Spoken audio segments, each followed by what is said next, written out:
ముఖ్యంగా girls abnormal periods తోటి బాధపడుతున్నారు, పీసీఓడి పీసీఓఎస్ వంటి వీటితో పాటు హెయిర్ ఫాల్ అవుతుంది, హెవీ ఫ్యాట్ అయిపోతున్నామని అలాంటి వాళ్ళ కోసం నేను మంచి చిట్కా పట్టుకొచ్చిన. ఈ వీడియో గర్ల్స్ కు మాత్రమే, ఖచ్చితంగా యూజ్ చేయండి, మంచి రిజల్ట్ ఉంటది. దీనికోసం మీరు ముందు 100 గ్రాముల శనగలు తీసుకోవాలి, మిక్సీలో పడేసి పౌడర్ చేసి పెట్టుకోవాలి. తర్వాత ఈ పొడికి 1 గ్లాస్ పాలు యాడ్ చేయాలి. తర్వాత 1 అరటిపండు, కొంచెం బెల్లం, 2-3 ఖర్జూరా పండ్లు వేసేసి మిక్సీలో పడేసి ఒక జ్యూస్ రెడీ చేసుకొని పెట్టుకోవాలి.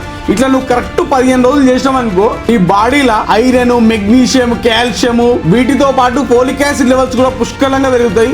దీనివల్ల నీ menstrual cycle perfect time to time వస్తుంది, నీ బాడీ లోపల బ్లడ్ పర్ఫెక్ట్ మెయింటైన్ అవుతుంది. ఎవరైతే వీక్ ఉండి ఎనర్జీ సరిగ్గా లేక కళ్ళలో తిరగడం వంటి సమస్యలు ఉన్నాయో, హెయిర్ ఫాల్, ఈ ప్రాబ్లమ్స్ అన్ని తగ్గిపోతాయి. ఒక్కసారి మీరు మీ ఇంట్లో ట్రై చేసి చూడండి. దీని రిజల్ట్ సరిగ్గా లేకపోతే నాకు చెప్పండి. ఇలాంటి హెల్దీ అండ్ ఇన్ఫర్మేటివ్ వీడియోస్ పెట్టి నేను నీ దాకా రావాలంటే ఖచ్చితంగా మన ఛానల్ సబ్స్క్రైబ్ అవ్వు.